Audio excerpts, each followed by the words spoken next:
rasos en construcción en seco,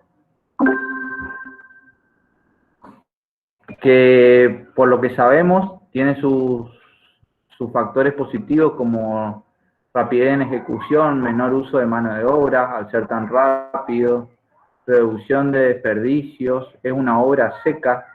¿Qué llamamos con obra seca? Es que no tenemos que preparar alguna mezcla más que esta masilla o el enduido que viene para colocarlo. Entonces, optimiza mucho para hacer reformas, que es uno de los puntos también positivos, cuando por ahí el lugar donde vamos a trabajar es un lugar en uso o no se puede deshabilitarlo por varias horas o por varios días para poder hacer una remodelación. Entonces, hoy en día es lo que más se está ocupando y a lo que vamos, creo, con la construcción, poder hacerlo en seco y rápido. Los cielorrasos estos en secos pueden ser, los más comunes que vemos son de placa de roca de yeso, también vienen de placas cementicias, como una de las marcas más comerciales son el Superboard, y se pueden hacer cielorrazos de metal, como ser un cielorrazo de acero inoxidable, o de chapa, o de madera también se pueden hacer en PVC, que se están viendo mucho en galerías o en cubiertas, en sectores semicubiertos, y en otros materiales sintéticos como algunas resinas que ya están viniendo en nuevas placas, y se utiliza la misma tecnología de estructura, pero con estas placas diferentes.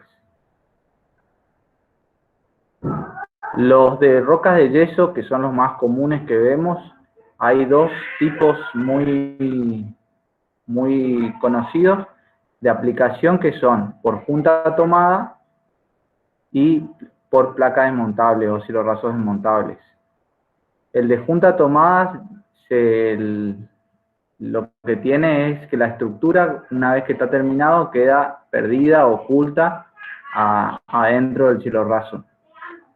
Y los de placas desmontables tienen la ventaja que se puede acceder al interior del cielorrazo sin tener que dañar el cielorrazo.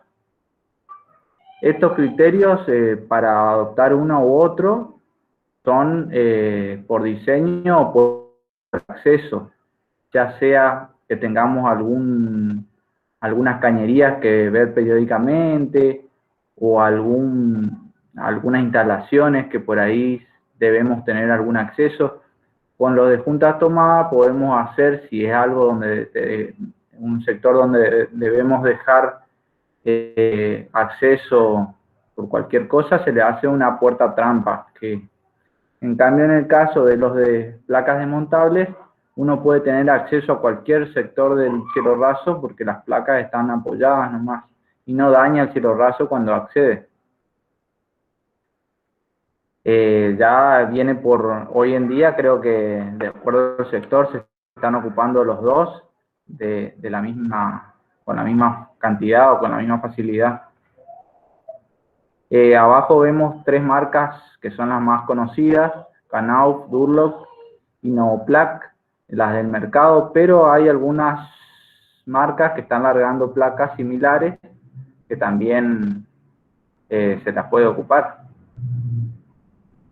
De las de junta tomada, tenemos, dentro de las placas de roca de yeso, tenemos varios tipos de placas, según al uso que se le va a dar y al sector donde van a estar ubicadas.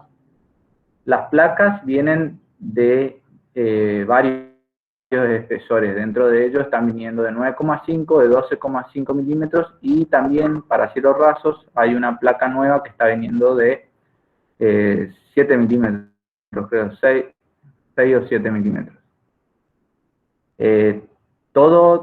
Cada una de las placas todas son de 1,20 por 2,40. En algunos casos, en algunas marcas vienen hasta 2,60 de longitud. Y en todas tenemos que ver el uso, para qué uso se le va a dar. La de resistencia al fuego, ahí como tienen marcado, tiene un espesor mínimo de 12,5 por una cuestión de la resistencia justamente, y la de la humedad también por tener que, por especificaciones técnicas, vienen de esa medida de espesor en adelante. Después tenemos las monoabsorbentes, que son para ambientes donde es necesario cuidar el sonido o el eco que se genera, o auditorios. Entonces, también tenemos esos espesores. Por encima de ellas, donde no se ve cuando están terminadas, tenemos la estructura que soporta el cielo raso. Esta viene por dos estructuras principales: las soleras y los montantes. Ahora vamos a ver en sus diferentes espesores y medidas, porque son es el mismo sistema constructivo que también lo vemos en los tabiques de Durlock, tabiques divisorios o revestimientos. Entonces, las soleras y los perfiles vienen de 35, 64, 70 y hasta 100 milímetros. También tenemos los elementos para constituir todo el cielo raso de junta tomada. Los tornillos, que son según las hojas técnicas, tenemos los elementos de fijación, que es para unir a las paredes por medio de tacos y tornillos, del número 6. Después los tornillos T1, que es para unir entre soleras y montantes, entre las dos piezas estructurales. Y los tornillos T2, que son los que se ocupan para unir las placas a los elementos de estructura.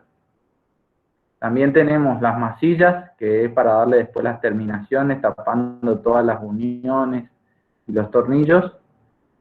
Las cintas, que vienen de dos calidades, microperforadas y de papel, para darle también, para evitar el movimiento o microfisuras que pueda tener el cielo raso en todas las juntas. Y las piezas de terminación perimetrales, que pueden ser por medio de buñas o ángulos de ajuste, que se aplican, ya vamos a ver. También es necesario no olvidarnos de los anclajes o elementos como ser elementos eléctricos o elementos de soporte para ventiladores, o por ahí para alguna pieza de iluminación como una araña o un artefacto que va a ser pesado, que es necesario dejar previsto el refuerzo estructural ahí en el cielo raso para poder no tener que dañar después el cielo raso cuando se va a aplicar eso. Y la aislación térmica, que por supuesto, si no la tiene la cubierta, es necesario que la dejemos colocada en el cielo raso.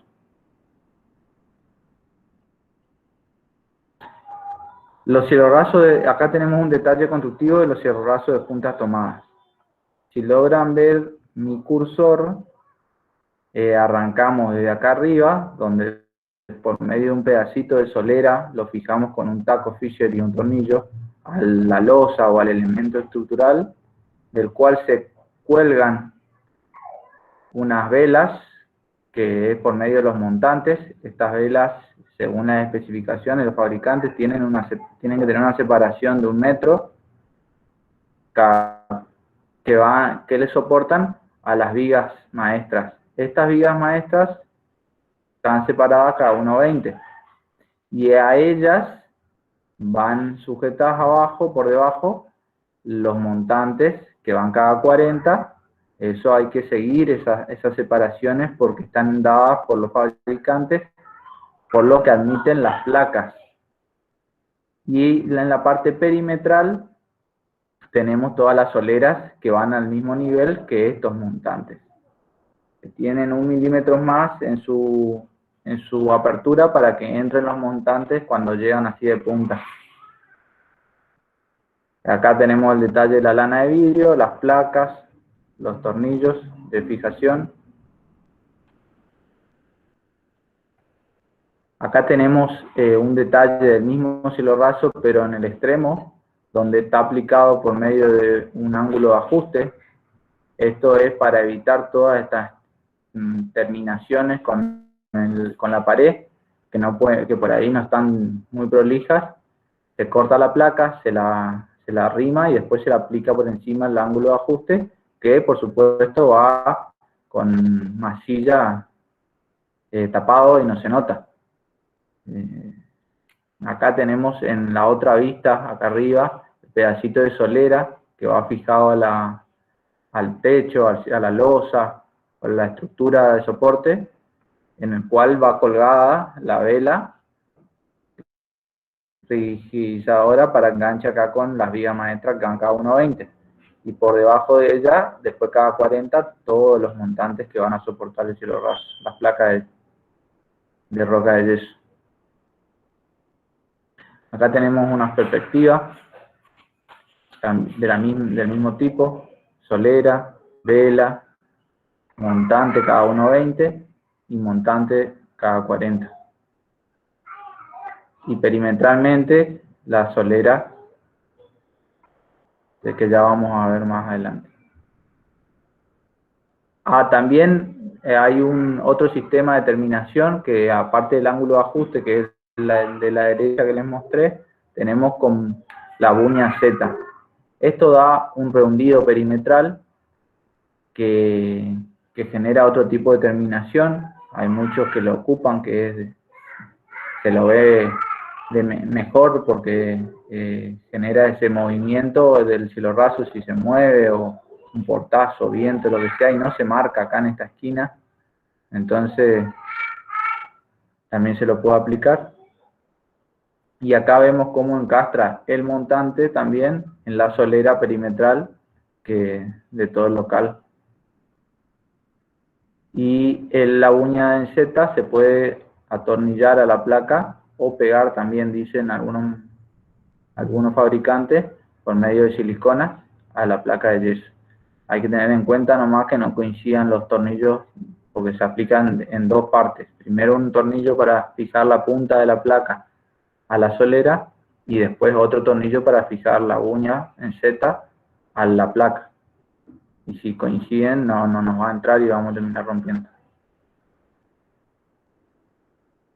Como acabado final a este cielo raso de yeso, acá estamos viendo un detalle de un tabique de yeso, pero es la misma aplicación. Hay que masillar todas las juntas y todos los tornillos. Después hay que volver a masillar y pegar la cinta esta de papel microperforada, que se la pega con la misma masilla. Hay dos tipos de masilla que venden en el mercado. Una es la masilla en polvo, de secado rápido, y otra es la masilla preparada multiuso, que se llama. Tienen dos terminaciones diferentes de acabado. Depende de quién te la instala. Algunos prefieren ocupar una, otros la otra, y otros una combinación de las dos. Yo, en experiencia propia, lo que mejor veo de aplicaciones es que la de secado rápido, que es la que viene en polvo, que se prepara, se la aplica primero cuando tapamos todos los tornillos y las juntas de las placas, y se pega la cinta también, porque seca un poquito más rápido. Y después para las últimas dos terminaciones, sería el recubrimiento de la cinta y la terminación final, ahí se aplica la multiuso, que ya viene preparada. Esa seca un poquito más lento, por eso para poder trabajar un poco más rápido entre una y otra proceso, yo ocupo la en polvo primero y la multiuso al final. Acá tenemos los pasos para aplicar este cielo raso. Primero, como vimos ayer, tenemos que tener una chocla o un hilo o un nivel láser para tener el nivel perimetral en todo el ambiente del cielo raso, y que no nos quede torcido, a menos que queramos un cielo raso inclinado. Pero si no, acá está aplicando un señor con un hilo con ferrite, o la chocla también, el nivel al que quiere dejar el cielo raso terminado. Luego aplicamos a todo el perímetro de ese cielo raso las soleras, que van atornilladas con taco Fisher y tornillos del 6. Luego de eso vamos al paso 3, que es la colocación de los montantes cada 1,20. Es necesario respetar esas separaciones de 1,20 como también la separación de 40 centímetros de las otras soleras, de los otros montantes, perdón, que van abajo, y dar el ajuste, si el local no es exacto, dar el ajuste en uno de los extremos, y no dividir en partes iguales, y no siempre respetar eso, porque después a la hora de buscar o hacer una reparación, no es lo mismo que se ahorra material si uno respeta 40, perdón, y 1,20 las separaciones de la estructura. Acá vemos cómo están aplicando las velas rigidizadoras por medio de una solera, un pedacito de solera que va atornillado al techo, en este caso es una losa al techo ese, va a la solera y va atornillada al montante. Después, por último, ya terminan de poner los otros montantes, cada 40 centímetros, uno de otro.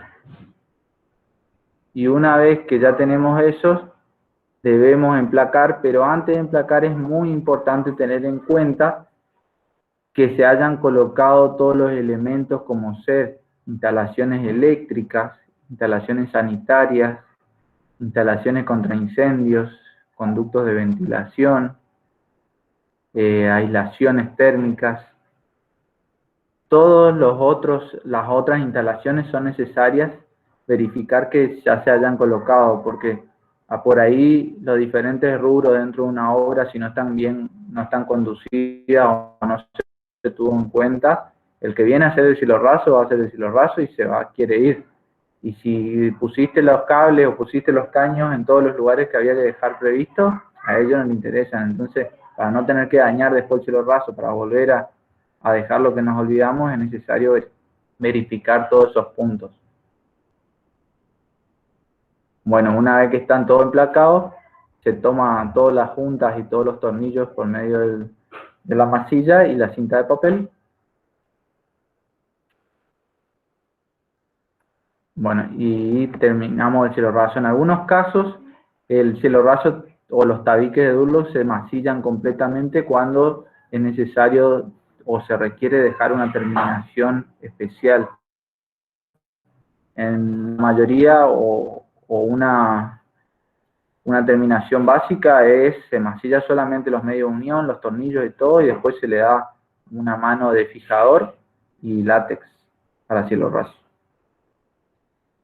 Ahora vamos a ver el cielo raso desmontable, que como les dije, tiene su estructura de soporte por medio de una T invertida que queda a la vista. Y las placas solamente van apoyadas sobre él. Estas placas vienen también de yeso, monoabsorbentes también, o de fibra mineral como superboard, que también se pueden aplicar. Los espesores, ahí como dicen, son de 6,4 a 7 milímetros y las medidas estándar vienen de 60 por 60 o de 60 por 1,20. Este tercer decimal que trae acá la especificación es para que ese se pueda apoyar sobre el perfil.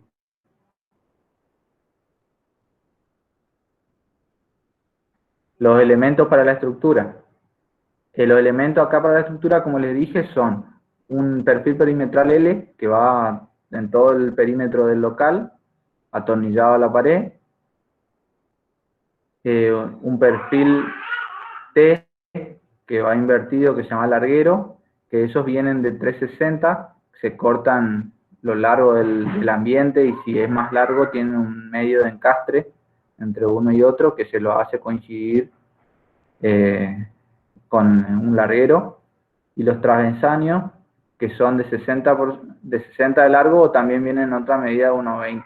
Esto depende de qué tipo de cielo raso vamos a ocupar. Si vamos a ocupar un cielo raso desmontable de placa de 60-60, para no tener desperdicio en los cortes o para que no tener desprolijidad en los cortes, se trata de conseguir los largueros que vengan de 60. Y si vamos a ocupar los cielorrasos desmontables que tienen 60 por 1,20, tratamos de conseguir los largueros de 1,20. También están los elementos de sujeción, que son alambres galvanizados, tornillos, instalaciones térmicas, como le dijimos, la lana de vidrio, poliestileno, y los sistemas eléctricos que también hay que dejar previstos qué iluminación va a tener el ambiente o si no la va a tener. Entonces se deja ya el hueco, a diferencia por ahí que el de junta tomada se deja la caja prevista, pero cuando se emplaca completa y se marca nomás con un tornillito. Los muchachos marcan con un lápiz, con un tornillito por lo general, porque si marcan con un lápiz, después cuando viene el pintor pinta y te olvidaste y no sabes dónde están dónde tenés que hacer los agujeros para la iluminación. Acá tenemos un detalle constructivo de estos cielorrasos desmontables, donde vemos el perfil perimetral con la sufijación hacia la pared, vemos la fijación al cielorraso, a la losa o al elemento estructural de arriba, y estos van colgados por alambres galvanizados, tiene que ser galvanizado el alambre, y atados al perfil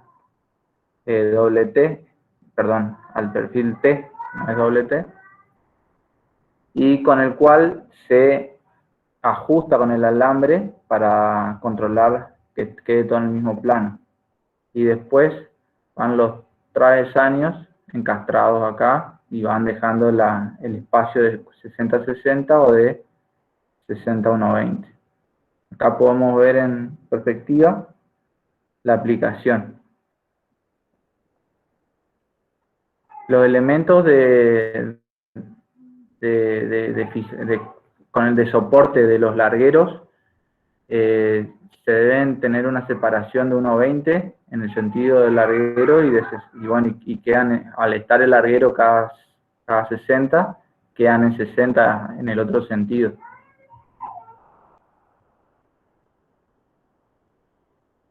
Acá vemos los pasos de una aplicación, el mismo procedimiento, se marca todo el perímetro con una cinta con ferrite y también se atornilla todo el perímetro después con las soleras. Se aplica después los perfiles largueros de T invertida, se los cuelga con elementos de fijación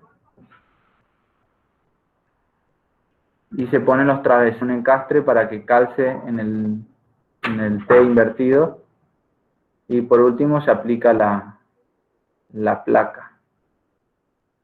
¿Me están escuchando bien o alguien tiene alguna...? Sí, se escucha bien. Acá hay una pregunta en el chat. Pregunta si los perfiles son de aluminio. No, los perfiles de los cielorrasos de junta tomada, así como los cielorrasos desmontables, son todos de chapa galvanizada o perfiles hincados, no son de aluminio. ¿Alguien tiene otra pregunta? No hay más en el chat. Si quieren seguir escribiendo, yo te hago de apuntadora. ¿Sí? Bueno.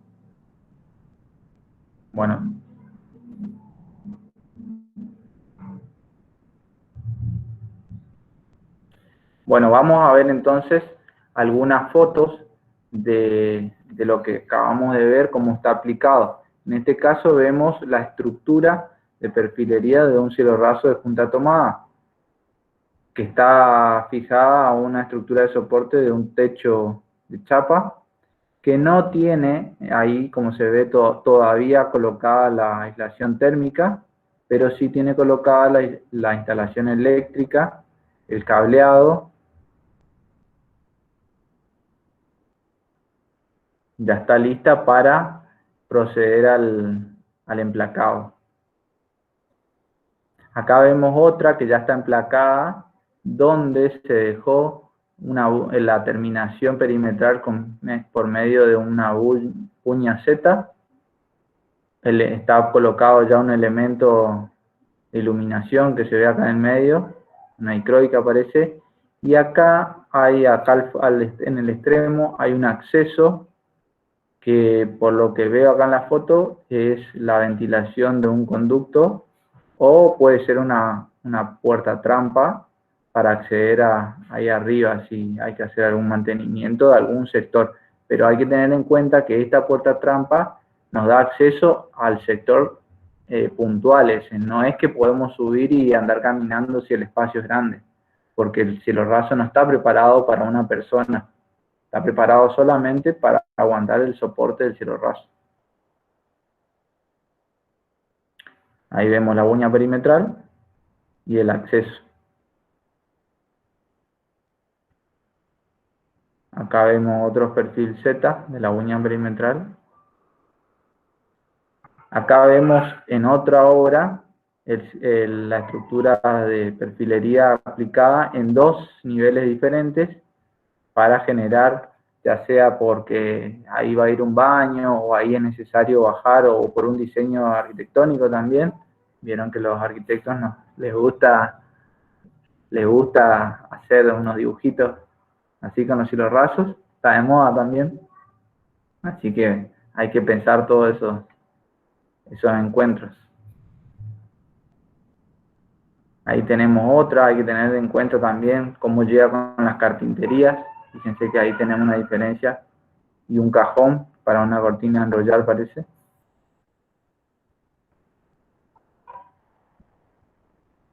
Acá está la perfilería completa.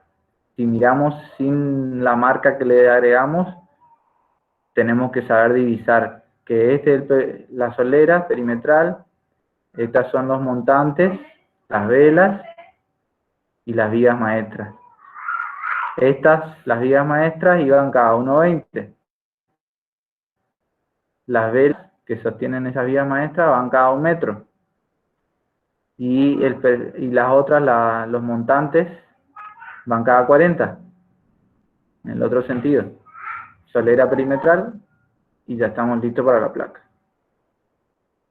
Ahí vemos cómo arrancaron a emplacar ya un cielo raso de un pasillo, de un sector, y hay que tener muy en cuenta siempre que hay que dar, les voy a mostrar en hay que dar una trabazón entre las placas cuando uno va aplicando las placas, para evitar que se marquen las fisuras. Es como cuando hicimos las mamposterías, que los ladrillos tienen que tener trabazón entre uno y otro. Bueno, con las placas es lo mismo, hay que darle esa trabazón para evitar que se marque que se fisure en su unión. Fíjense acá, si logran ver, esta placa tiene su punta acá, y este pedacito de corte, de ajuste que faltaba acá, porque la placa no se podía, era más ancho que su pieza, se arrancó a media, acá en un corte más chico, entonces se cortó esta junta, acá se corta por este. Acá podemos ver lo mismo. Acá tengo una placa acá tengo placa entera, acá tengo placa entera, y acá se arrancó desfasado 40 centímetros o 80 centímetros, y se continuó con la placa. Entonces esta junta se encuentra interrumpida por esta otra placa. Acá también ya tenemos todo masillada la junta y encintada, y vuelta a masillar, y toda masillada los tornillos. Acá tenemos la primer masilla, está aplicada la primera masilla en la unión, con la cinta por lo que se ve, y luego hay que aplicar otra vez la masilla en un ancho mayor, y queda de esta forma, más o menos con 40 centímetros de ancho. O sea, como dicen los manuales, hay que esperar 2 horas entre un proceso y otro de masillado para que una etapa seque bien y no se acelere el proceso y no se marque. Hoy en día, cuando el ambiente es muy chico, te lo hacen en 2 o 3 horas y te lo masillan 2 o 3 veces, pero no es lo recomendable. Hay siempre que tratar de hacer el proceso que recomiendan los manuales. También tenemos los cajones. muy conocidos para esconder cañerías, para esconder instalaciones, para disminuir altura en dormitorios dentro de los placares. Estos cajones también tienen el mismo proceso, se hace toda la estructura y luego se emplaca. Y ahí tenemos un ángulo más de ajuste que se puede ocupar, que es en el canto. Lo mismo que en los tabiques divisorios que están hechos de durlos, que se pueden ocupar con cantoneras. Acá vemos el mismo cajón ya emplacado y con los muebles. Se disminuyó un poco la altura para todo el sector este de alacena y bajo mesada. Acá tenemos un detalle constructivo de cómo se aplicó, cómo está construido por medio de la solera perimetral en los dos extremos, los montantes, placa, ángulo de ajuste, cantonera y ángulo de ajuste con el encuentro con la pared.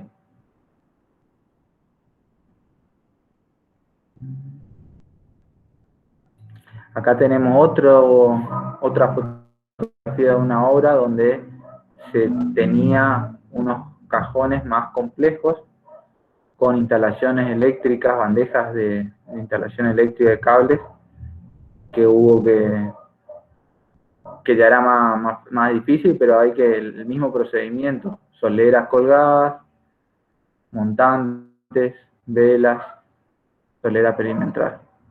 Y después ya viene la placa. Se puede hacer muchas cosas lindas, también hay muchas iluminaciones hoy en día tipo garganta, perimetrales, se trata de hacer iluminaciones de líneas rectas que generan que uno haga ese cajón invertido, garganta hacia arriba, y que requiere pensar antes.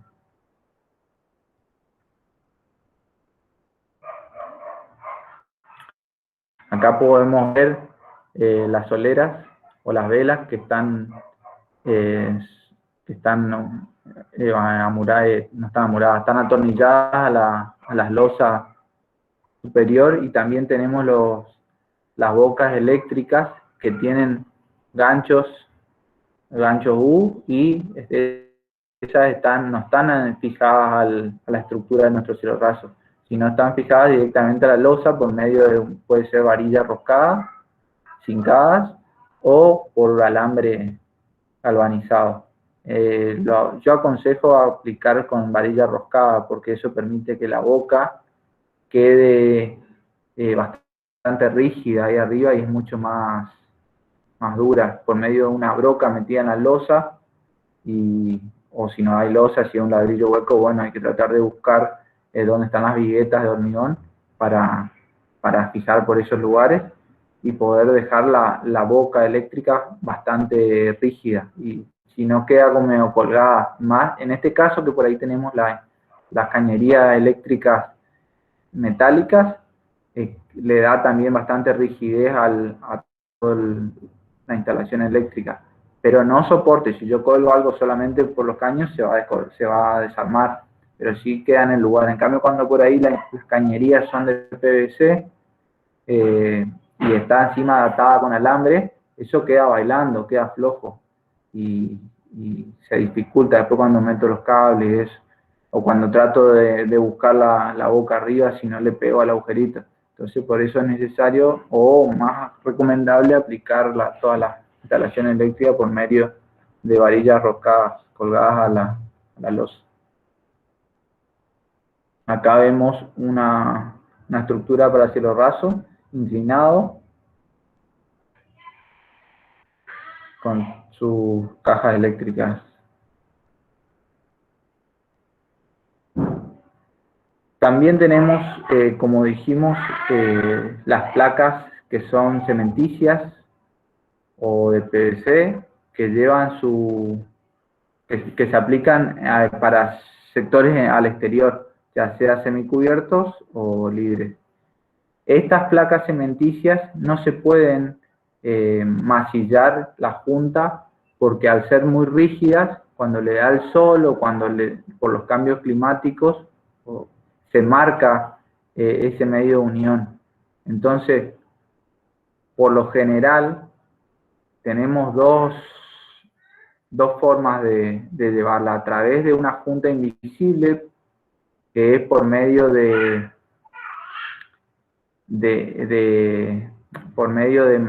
un siliconado masillado con unas siliconas especiales, o también en ese medio de unión se le agrega una placa donde tapan todos los tornillos, o con punta a la vista, que se da cuando se deja una separación entre placa y placa, o también se le bisela los cantos, o se le pone una pieza de ajuste. Todas estas juntas hay que pensarlas para que queden estéticamente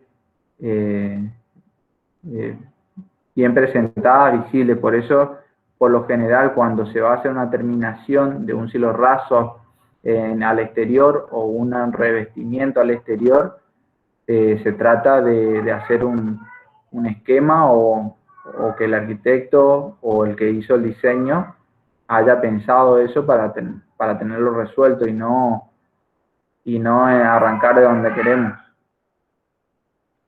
Ahí están las tres opciones que les dije: ligeramente deprimidas, deprimida de su borde, o biseladas.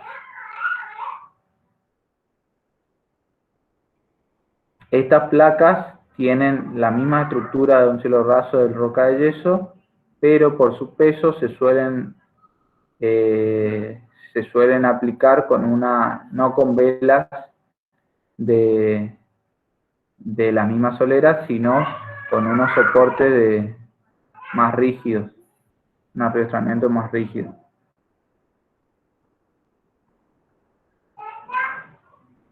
Acá vemos la aplicación de un cielo raso de placas que tiene su punta marcada y biselada, que queda bien prolija. Y acá vemos un revestimiento que también tiene armada su punta. En este caso no pedimos que sea trabada la punta, porque no se quiere esconder las puntas, sino queremos que se vea, pero que se vea estéticamente presentable, o como la diseñamos. No sé si alguien tiene alguna consulta. Sí, hay una consulta acá de Gastón. Dice: la dirección de las vigas maestras tiene que coincidir con los montantes del techo, supongo con las correas del techo, o no es necesario. Sí, vamos a ir a este detalle. Ávila, Gastón. Le voy a mostrar, a ver.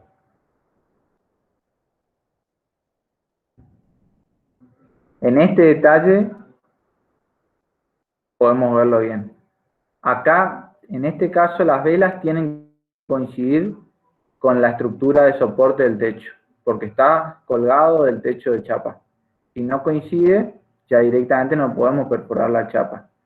Pero si tenemos en cuenta que dijimos que las velas iban a ir cada 1 metro, y cuando aplicamos los techos de chapas, nuestras correas de soporte de estructuras, tenemos una separación máxima de 1 metro. ¿Por qué? Porque era el paso de una persona arriba del techo. Entonces, a lo sumo vamos a tener 1 metro de máximo de separación o menor. Entonces, en ese caso estamos cubiertos. Si tenemos cada menor separación, mejor todavía en ese caso de las velas. Y ahí van estas, que son las montantes, o vigas maestras. Estas vigas maestras van cada 1,20, y después las otras montantes inferiores, estas van cada 40. En esta no vamos a tener ningún problema para colocarlas cada 40. Al final, acá podemos llegar a tener una separación menor a 40 por el ajuste del local. Y en este sentido lo mismo, la viga maestra, arrancamos de uno de los extremos, tenemos cada 1,20, y cuando llegamos acá, vamos a tener, por ejemplo, 90 centímetros. ¿Alguna otra pregunta? Perdón, hay otra consulta sobre cielos rasos de PVC. ¿En qué categoría los incluiríamos?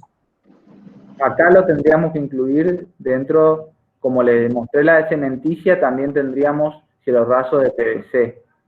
No tengo imágenes en este caso para mostrarles acá, pero se aplica con la misma estructura de cielo raso de junta tomada y tiene un sistema de encastre como es el machimbre, donde se aplica una pieza, se atornilla en ese rebaje que tiene en un borde y después se aplica la siguiente pieza donde tapa el encastre de los tornillos y se vuelve a atornillar en el otro costado. Entonces se arranca de un extremo hacia el otro y desde ese extremo se va atornillando.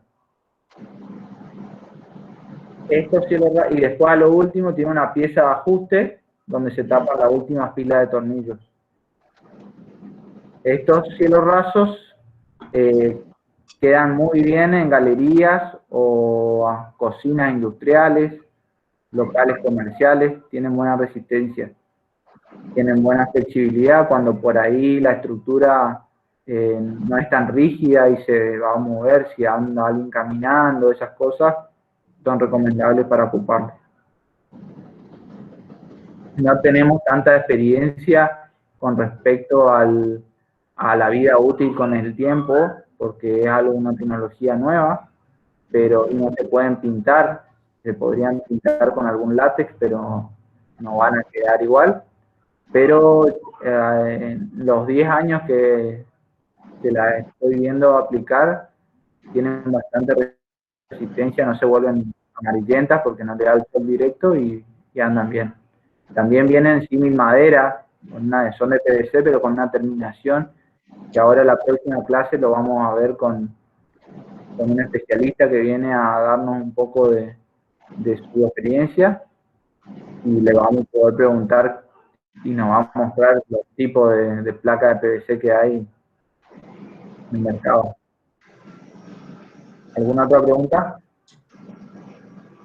En el chat no sé si alguien quiere participar y si no le damos el espacio a Gustavo.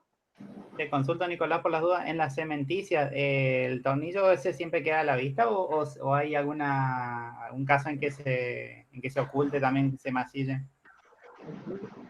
Sí, se masilla también. Se masilla y se pinta. Lo que pasa es que lo que no se puede esconder, a ver si me ven. Te consulto porque siempre que las vi, incluso ahí en la zona del acceso a la entrada nueva del hiper que le habían hecho, uno ve en las esquinas, están siempre fisuradas, nunca vi, por eso no sé si hay alguna forma y eso que están separadas, no están conjuntas tomadas. Sí. Lo que tratamos... Hola, Fernando, perdón, yo hice la dirección de obra del hiper y el problema que tuvimos ahí siempre es económico. En el pliego la clarito, la placa era de 10 milímetros, para usar cementicia hay que usar 10 milímetros, que observan las dilataciones, porque si no el mismo tornillo se rompe. ¿Qué pasa?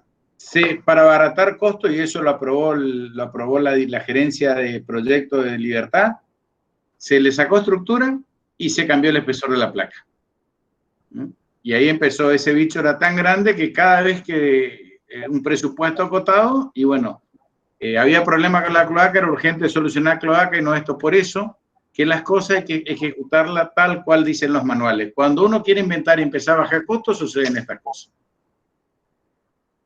Y siempre vamos a tener el operario que hizo alguna vez y quedó bien, pero no a las mismas solicitaciones que por ahí se presentan en la obra como grandes superficies que están expuestas al sol, al viento. Entonces hay que hacer como dicen los manuales, como dicen la ficha técnica del fabricante. Y bueno, y si quieren abaratar costos, y bueno, ya es una responsabilidad de los dueños y no de vos como profesional. El tema, perdón, es que la responsabilidad profesional, si vos firmaste la dirección de obra, está a cargo de la representación técnica, está en el horno. Sinceramente, cuando uno ve cielos rasos en los manuales, todo viene con estructura de 70. Y díganme si alguien vio algún cielo raso hecho con estructura de 70. Todos usan los de 35, que es lo que se utiliza para hacer revestimiento de paredes. La única obra en mi vida que hice con estructura de 70, el Banco Credit Corp, que estaba con todas las especificaciones y no había forma de hacerlo de otra manera. Estaba clarito el pliego y se hizo. Mi primera obra en 35 años de laburo. Así de simple. Bueno, si me dan, si me desasnás un poco. Excelente, muchas gracias. Bueno, seguimos con Gustavo. A ver. ¿Se ve mi pantalla o no? No. No. Todavía. No todavía. A ver. ¿Tampoco? No. A ver, desasname qué es lo que tengo que hacer. Tenés que abrir primero el archivo, lo que estás viendo. Ya está abierto.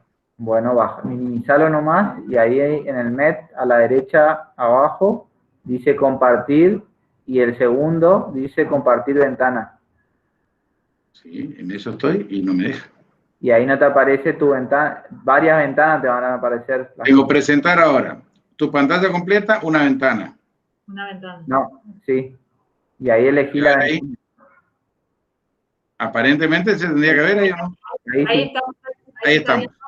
Bueno, escuchen una cosita, chicos. Cuando en el trabajo, en la guía inicial se le dio al trabajo práctico integrador para hacer el desarrollo de un legajo de obra, en el módulo 1 tuvimos que hacer estos planos para estos prácticos.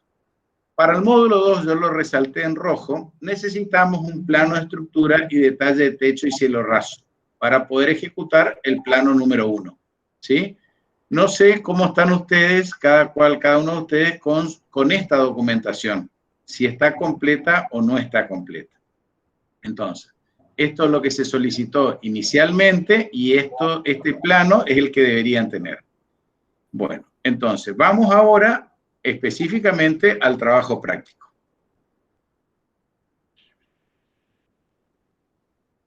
Vamos al trabajo práctico. Bueno, ¿ven mi pantalla o no con la guía de trabajo práctico número 1? Sí, sí. Bueno. Primero y principal, tendríamos que tratar de entregarlo el 15 de 9 del 20 hasta las 23:55 horas, de acuerdo al grupo que ustedes han hecho. Bueno, como venimos hablando en la teoría y en todos los prácticos durante el año, lo que necesitamos es que ustedes interpreten los conceptos que hemos aprendido en la teoría y los podamos volcar al trabajo práctico, ¿sí? Entonces, tenemos que diseñar con lógica, distribuir las cargas, etcétera, etcétera. Supuestamente, la documentación técnica ya debería estar armada. Bueno, ¿en qué consistiría nuestro plano? Y acá quiero hacer un resumen de cómo se dibujan los planos técnicos.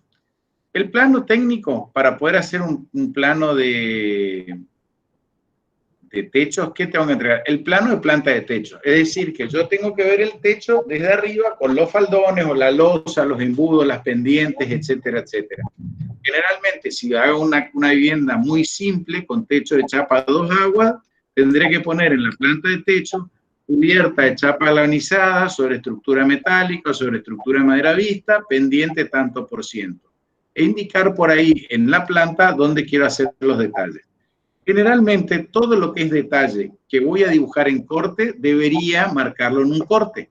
Entonces hago como un zoom, tengo un corte, un encuentro, por ejemplo, de la canaleta o de la cumbrera, en el caso de un techo que tenga cumbrera y tenga canaleta, marco y hago como un zoom y resalto esos detalles, como lo vimos en la teoría de la clase anterior. Bueno, y ahí debo marcar, como dice acá, designación de las partes, faldón, cumbrera, canaleta, además elementos de cinguería. Parapeto y muro de carga, pendiente de desagüe, ventilaciones, tanque de reserva, material, etcétera, etcétera. Es decir, que el plano, la planta de techo es un plano de arquitectura donde se especifica todos los elementos que tengo a la vista. Si tengo una losa, bueno, veré los muros de carga y una flechita que me indican hacia dónde va la pendiente y dónde están los embudos. En el caso que haya una rejilla, habrá una rejilla marcada, o en el caso que tenga alguna especie de gárgola, que es como un pico de borde, hasta dónde va. ¿Sí? Marcaré el tanque de reserva, si tengo alguna ventilación de algún baño, una claraboya, etcétera, etcétera. Pongo todo lo que yo veo arriba y es netamente un plano de arquitectura. Ahora bien, vayamos al plano de planta de estructura. Esto es importante que lo tengan definido cómo realizar, porque tanto en los trabajos parciales, en los exámenes parciales como los exámenes finales, van a tener que resolver un techo y les solicitamos que dibujen la planta de estructura. Ya se le da un borrador y ustedes tienen que marcar arriba. Las plantas de estructura de techo deben estar ejecutadas en 1 en 100. Y ahí tenemos que designar todos los elementos, las secciones, los materiales, las referencias, y sobre todo deberemos colocar las cotas, ya sean generales o parciales. No puedo construir sin cotas. Bueno, supongamos, perdónenme que no tengo una planta, pero le voy a subir una planta. Supongamos que yo tengo un techo de viguetas y en algún lado tiene que apoyar. Supongamos que tengo un muro portante, entonces el muro de apoyo, ya sea de una vigueta o de un techo donde apoyan, por ejemplo, un techo metálico donde apoyan las correas, tengo que marcar con un rayadito, generalmente a 45 grados, y digo muro portante. O sea, yo tengo que marcar de alguna manera que ese es un muro de carga que está recibiendo los elementos estructurales. En el caso que yo tenga una losa, por ejemplo, puedo tener ese muro, puede ser portante, lo hago de la misma manera, y en el caso de tener vigas, tengo que marcar las vigas y las columnas. Ahora bien, ¿cómo se marcan los elementos estructurales? Todos los elementos estructurales de techo, ya sea las vigas, los cabios, las correas, etcétera, etcétera, se van a marcar con línea de trazo. Quiere decir punto y raya. Por ejemplo, en el caso que tenga un techo metálico con una estructura bastante simple, donde tenga, por ejemplo, un techo, supongamos más fácil, un techo de madera vista, donde tengo cabios, que son los elementos estructurales que van a acompañar el sentido de la pendiente, y que, por ejemplo, tenga elementos perpendiculares que se oficien de viga para reducir la luz de ese cabio. Entonces, ¿cuál es el elemento más importante de esa estructura? En un primer momento yo tengo un muro portante que lo debo rayar a 45 grados, con una rayita finita indicando que es un muro de carga. El segundo elemento importante que está soportando carga es la viga. Y después vienen los cabios. Entonces, la viga debe estar marcada con una línea de trazos, de punto y raya si quiero, de mayor espesor que la estructura secundaria que estaría compuesta por los cabios. Entonces, cuando yo miro un plano, debo tratar de tener una visión rápida de cómo está representado. Si la línea del trazo es más gruesa, ya me llama la atención que esa es una estructura que es más importante que una de trazos más finita, con menor espesor. Entonces voy diferenciando lo que es una estructura principal de lo que es una estructura secundaria. ¿Me siguen hasta ahí? Porque sin plano es difícil de interpretarlo. Sí. ¿Me escuchan? Disculpe, profe. Sí. ¿Se puede, con respecto a cuando se hace la línea de trazo, se hace solo una línea o se dibuja dos líneas indicando el espesor de, por ejemplo, el no, solo cabio, una la línea. viga? Y vos imaginate que tenés que hacer un plano en 1 en 50, donde, por ejemplo, tu cabio tiene 2 pulgadas de espesor por 6 de alto. 2 pulgadas son 5 centímetros y encima se pillaba un poquito menos. Imagínate en 1 en 50 querer hacer 2 líneas, es imposible. Vos tenés que hacer una sola línea y hacer la especificación. Por ejemplo, como hablaba hoy, si tengo una viga, pongo B1 o BM1, por ejemplo, viga de madera 1, y CM1, que sería el cabio de madera. ¿Y qué hago? En un punto aparte pongo referencia y pongo BM1, viga de madera dura o viga de madera laminada, etcétera, etcétera, eucalipto, lo que fuere, describo en una referencia, como hicimos en el plano de replanteo de fundaciones, por ejemplo, y poníamos la referencia. Entonces, la BM1 es de madera laminada de eucalipto, por ejemplo, de 4 pulgadas por 8 pulgadas. En el otro caso pongo la CM1, o sea, el cabio de madera 1, madera de eucalipto laminada, por ejemplo, de 2 pulgadas por 6 pulgadas. Entonces vos pones eso. Y a su vez, sí o sí, ¿qué tengo que hacer para que el plano esté legible y completo? Tengo que colocar las cotas. Sin cotas, chicos, no puedo construir. Eso es básico. y fundamental. O sea, primero, para poder desarrollar un techo, tengo que hacer la planta de estructura con todos los elementos. Supongamos que tengo un techo de losa. Tendré que marcar las vigas, las columnas se van a marcar como unos cuadraditos negros, rectángulos negros, depende de la sección de la columna. Pongo cada una, pongo B1, B2, después pongo viga de hormigón según cálculo de tanto por tanto, y listo, ¿sí? Y pongo entrepiso, losa de viguetas pretensada con ladrillones cerámicos, losa de hormigón armado, o losa de lo que fuere, ¿sí? Eso sería en cuanto a la planta de estructura. Yo hasta ahí no vi detalle, no vi nada, solamente vi una planta en escalón 50, marcando todos los elementos estructurales y obviamente acotando esos elementos estructurales para saber de qué se trata. Los voy a poner en una referencia, que no van a ser muchas. Y la planta obviamente tiene que estar perfectamente acotada. Si tengo algún tipo de alero, en el caso de un techo, ya sea de losa o plano, puedo acotar los aleros y obviamente en planta, eso lo voy a ver de mejor manera en corte. Hasta ahí estamos más o menos de qué se trata una planta de estructura. Sí, arquitecto. Bueno, ahora seguimos con otra planta de estructura, que es lo que acabamos de ver recién con Mariano. La planta de estructura de cielo raso. Por ejemplo, dice ahí si corresponde. Si yo tengo una losa de hormigón armado, como vimos ayer, ¿en qué consiste un cielo raso aplicado de vigueta? El cielo raso aplicado es simplemente un revoque por debajo de la losa, ya sea de hormigón armado, ya sea de vigueta y ladrillones, etcétera, etcétera. Entonces, no existiría el plano de estructura de cielo raso porque no la hay, es un revoque. Supongamos que tengo un techo de madera vista, tengo un techo de teja, o puedo tener un techo de una cubierta de chapa que tiene una estructura de cabios y machimbres, como vimos ayer. Entonces, mi techo, al ser visto, ya es parte del cielo raso. En ese caso, tampoco debería ejecutar el plano del cielo raso. Esos son los casos que dice, como dice acá, designar elementos, secciones, materiales, etcétera, etcétera. Dice, estructura de cielo raso sí corresponde. A ese sí corresponde, creo que con esta introducción está aclarado cuándo corresponde y cuánto no. ¿Se entendió eso? Bueno, vayamos, esperemos que sí. Vayamos a la... Gustavo, ya consultan si es de escala 1 en 100 o 1 en 50 los planos. Bueno, acá dice en la pantalla, si van leyendo lo que voy compartiendo, dice 1 en 50. Bueno, ahora vamos a los cielos rasos. En el caso, como vimos ayer en la teoría, si vamos a hacer un cielo raso armado con estructura de maderas, que van a ser alfajías y listones, y puede haber vigas principales, tendré que hacer la dimensión. Acuérdense que dijimos que si hacemos una estructura, un cielo raso armado con estructura de madera, la estructura va a estar entre 50 y 70 centímetros, la principal de separación, y la secundaria para atar el metal desplegado y poder revocar entre 25 y no más de 30 centímetros. Obviamente la sección de la estructura principal va a estar en función de la luz que tengo que salvar. Si tengo una habitación de 3 metros, quizá con alfajía de 1,5 por 6 es suficiente y el techo no se doble.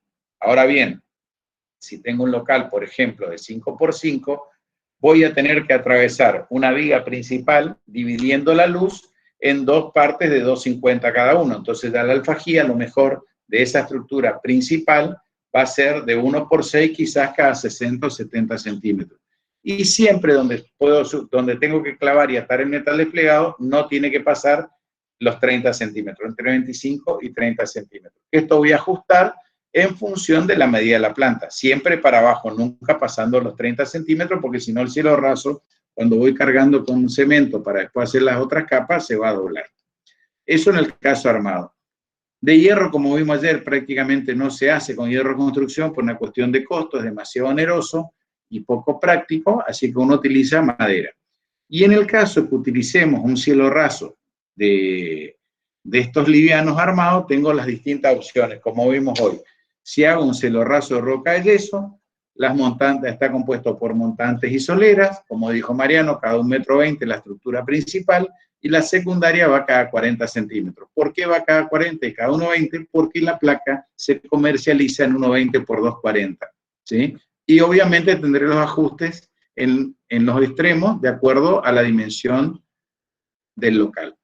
En el caso que llegue a ser algún machimbre de PVC, algún cielo raso de tablillas de aluminio, también tendré que ver lo que especifica el fabricante y hacer las estructuras en función de las especificaciones técnicas de lo que vayamos a hacer. Supongamos que hagamos un cielo raso de machimbre, ¿sí? Que quede a la vista. Yo, ¿qué es lo que tengo que hacer? Generalmente modulo de tal manera, en función también muchas veces de lo que consigo largo al machimbre. El machimbre se va a ir poniendo trabado. Supongamos que yo tengo una tabla de 2,10 metros, nada más que es lo que consigo, y tengo un local de 3 metros, tendría que empezar cruzado el machimbre para que todo trabaje en forma continua. Y esas separaciones también no tienen que estar más de 60, 70 centímetros como máximo, porque si no el machimbre, si tiene media pulgada, va a tender a pansearse, digamos, se va a tender a doblar. En el caso que haga cielos rasos, que ya son normalizados, ya sean de placa de 60 por 60 o de 60 por 1,20, obviamente la placa es la que me da la función de la modulación y tendré que partir en función de eso. También se utiliza muchísimo combinar las placas de 60 por 60 con ajustes de junta tomada. ¿Qué quiere decir eso? Supongamos que yo tenga un local de 3,50 metros por 3,50 metros. Entonces, ¿qué hago? Como la placa es 60 por 60, yo tendría 3 metros por 3 metros. En el caso que quiera hacer un cuadrado, me están faltando esos 50. ¿Qué puedo hacer? Un perímetro de 25 centímetros toda la vuelta en punta tomada y ajusto lo del medio para poder centrar luminarias, etcétera, etcétera. Hoy en las oficinas, por ejemplo, se utiliza mucho el artefacto de 60 por 60. Entonces utilizo la medida de la placa, ¿sí? De la placa la medida de la placa del cielo raso con la medida de la luminaria. O sea, son distintos tipos de diseño. ¿Me siguen hasta ahí, chicos? Sí, sí. Seguro que se entienda. Yo voy a buscar unas cosas y le voy a pasar a Claudia para que lo suba. Después, obviamente, hasta acá está todo muy lindo, solamente tengo un planta.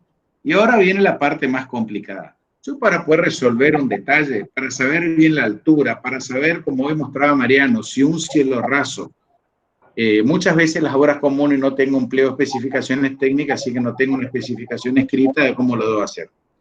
Entonces, por ahí tiene que ir acompañado por un detalle.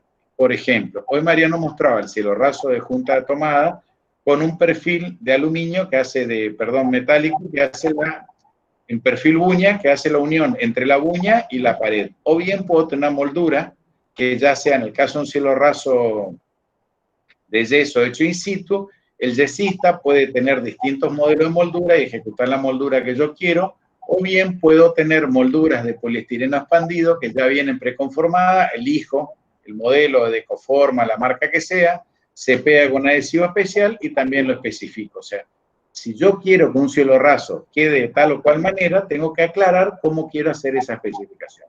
¿Sí? Eso me refiero al cielo raso. Ahora vayamos al techo. En el techo tengo que hacer todos los nudos. Tengo que tener un encuentro lateral con la mampostería de carga, en el caso que tenga carga ya sea de losa o de chapa.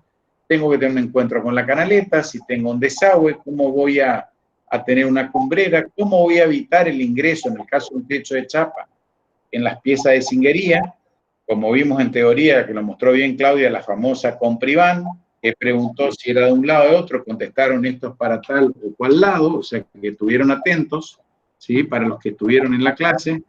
Y bueno, y también es fundamental que cuando hagamos los techos livianos, ya sea de chapa o de madera, como se aclaró perfectamente en la teoría, los techos livianos deben estar arriostrados a las vigas de encadenado, ya sea con picote de hierro 4,2, con alambre galvanizado trenzado, etcétera, etcétera, pero el techo debe estar, los elementos estructurales, ya sean las correas o los cabios en su caso, deben estar perfectamente arriostrados a una estructura de hormigón o a un encadenado. ¿Está claro eso? Esperemos que sí. Bueno, y obviamente cota de niveles, todas las cotas y todo lo que aclara la comprensión de los detalles. En el caso de techos planos de escasa pendiente, que ya estaríamos hablando de una losa, terminación superficial. En el caso de que sean transitables o no transitables, accesibles en forma permanente o ocasional. ¿Qué quiere decir eso? Nunca es conveniente, como dijimos en teoría, dejar una membrana al descubierto. Por lo menos habría que protegerla porque los rayos ultravioleta van a perjudicar, van a degradar muy rápido esa membrana. En el caso de ser una azotea transitable, deberé especificar qué tipo de solado tengo y cómo voy a aplicar, ¿sí?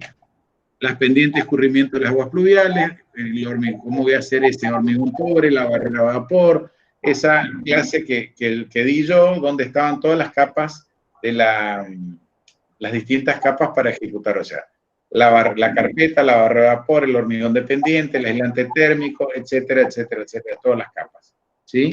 Las babetas, que es importantísimo, y obviamente, como dice acá en el último punto, estructura de losas, estructura de soporte, ya sean losa maciza, nervural, livianada, etcétera, etcétera.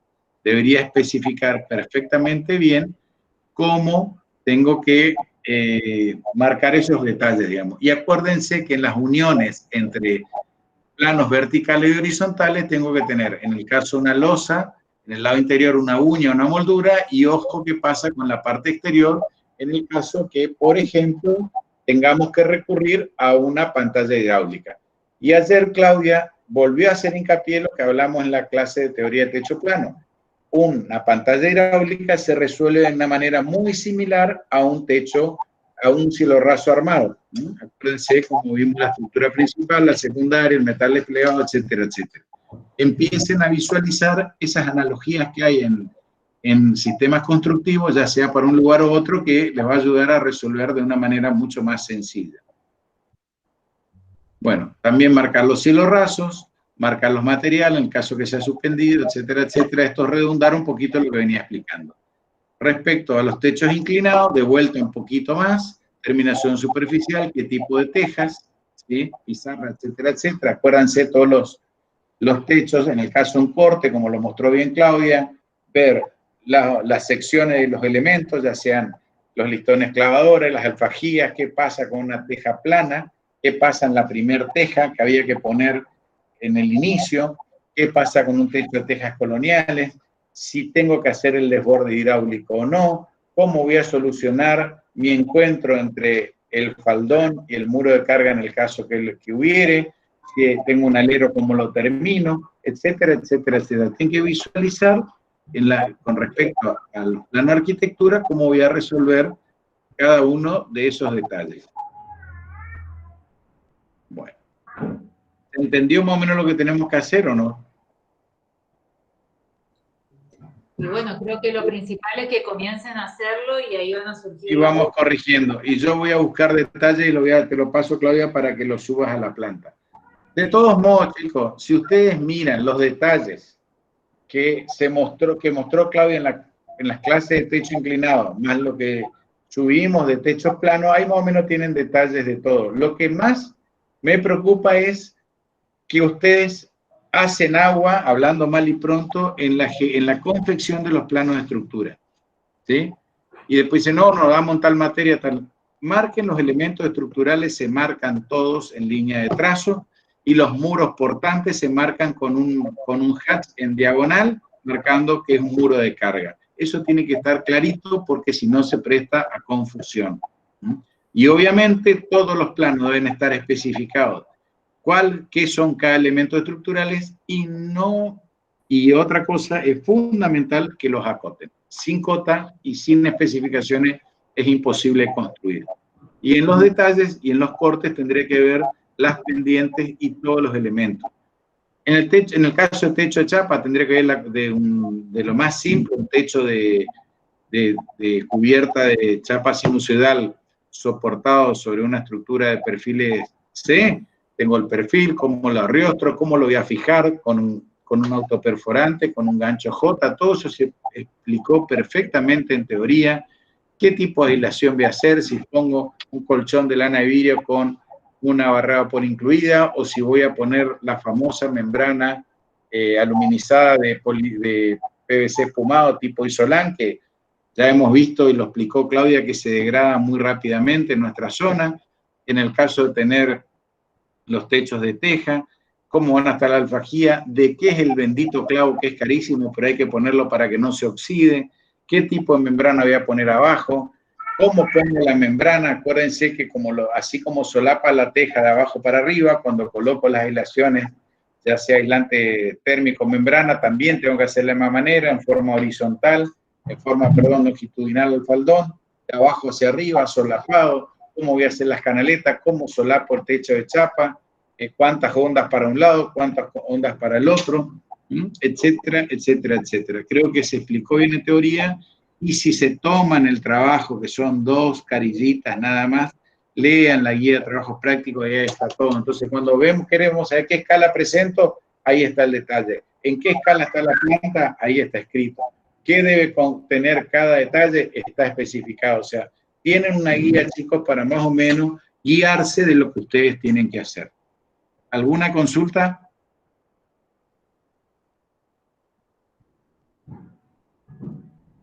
Yo solamente quiero... perdón. ¿Alguien quería hablar y yo corté? Bueno, yo lo que quería aclarar es que el lunes hay clases, que yo me equivoqué en el cronograma y puse que era el feriado del jueves, así que el lunes nos vemos, ¿sí? Voy a avisar lo mismo en un foro en la plataforma. Hay 4 o 5 chicos que no tienen grupo. Le voy a mandar un mail mañana a ver cuál es su situación, si es que van a seguir o qué pasa. El resto ya tiene un Excel de donde están cargados los distintos docentes a cargo, que ya se tienen que ir comunicando para las consultas y los mecanismos de vinculación con ellos. ¿Sí? Bueno, si les parece, detenemos la grabación.